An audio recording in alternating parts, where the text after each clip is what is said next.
Okay, you've decided to try reflective learning with your students. A good idea. You write a thoughtful prompt, you assign it, and then you wait. But what do you get back? Paragraphs of vague platitudes like these. I learned a lot. The assignment made me think. Or maybe I enjoyed the discussion. We've all been there. Here's what happened. The reflection itself wasn't necessarily the problem. The setup was. Many students have no idea what genuine reflection looks like.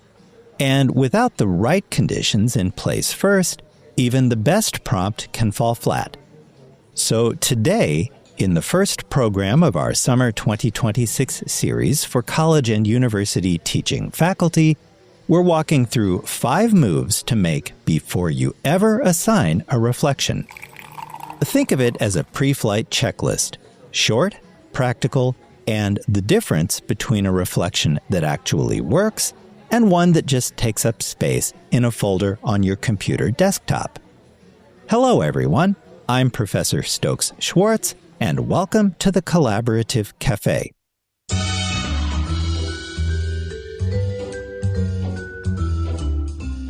Welcome to the Collaborative Cafe, where we brew up innovative approaches to student collaboration and development of 21st century skills.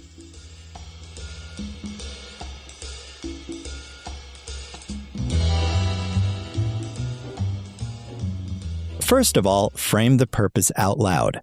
Don't assume students know why they're reflecting. Tell them directly. This isn't a summary. I'm not looking for the right answer. I want to know instead what you actually noticed, struggled with, or are still thinking about. When students understand the goal, they're more inclined to stop playing school and to begin thinking at a deeper level about their course activities. Next, lower the stakes. Reflection dries up fast when our students think they're being graded on having the right answer. Instead, make it abundantly clear that you're evaluating their honesty and their engagement, not their conclusions. Third, set length expectations. A prompt like, write a reflection, is too open. Students will either write 2 sentences or 2 pages, and neither is what you want.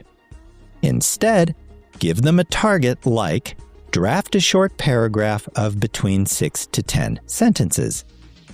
A tight constraint like that actually removes the anxiety of not knowing what enough looks like, and it helps students focus on their thinking instead. In addition, be sure to connect the reflection assignment to something your students actually did. Vague prompts produce equally vague responses. Reflect on this week's material is an open invitation to drift.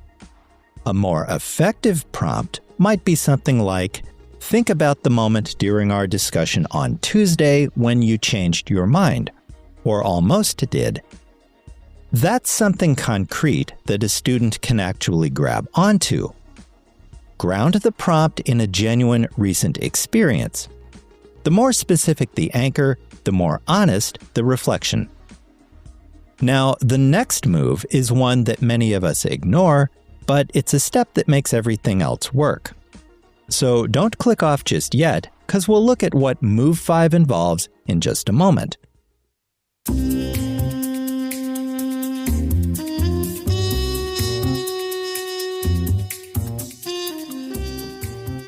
Welcome back. Okay, here's Move 5. Model an example response yourself.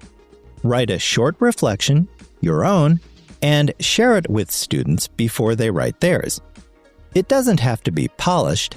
In fact, it's better if it's not. But show students what honest, targeted, imperfect reflection actually looks like. That does something that no rubric can do. It makes reflection feel real and safe at the same time. Students see that the goal isn't eloquence, it's authenticity. And when an instructor is willing to model their own vulnerability, students are far more willing to follow suit. You're listening to the Collaborative Cafe, where we brew up innovative approaches to student collaboration and development of 21st century skills. If you find this episode helpful, hit like, share, and subscribe.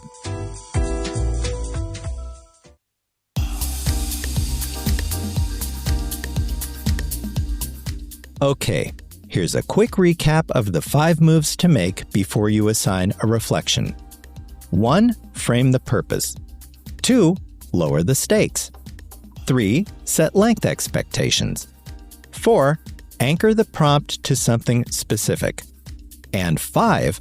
Model a response yourself. In that order, each move builds on the last. When you put these conditions in place, something shifts. Students become less likely to treat reflection like a hoop to jump through and more inclined to approach it like an actual conversation. Engagement goes up, the responses get better, and students begin to take ownership of their own learning in ways that spill over into everything else you do together. And that's not a small thing. Now, before your next reflective assignment, pick just one of these 5 moves and put it in place. Start with framing the purpose. 1 sentence, out loud or in writing, before students begin. See what changes. Next time, we'll look into the difference between superficial and deep reflection. Join me then.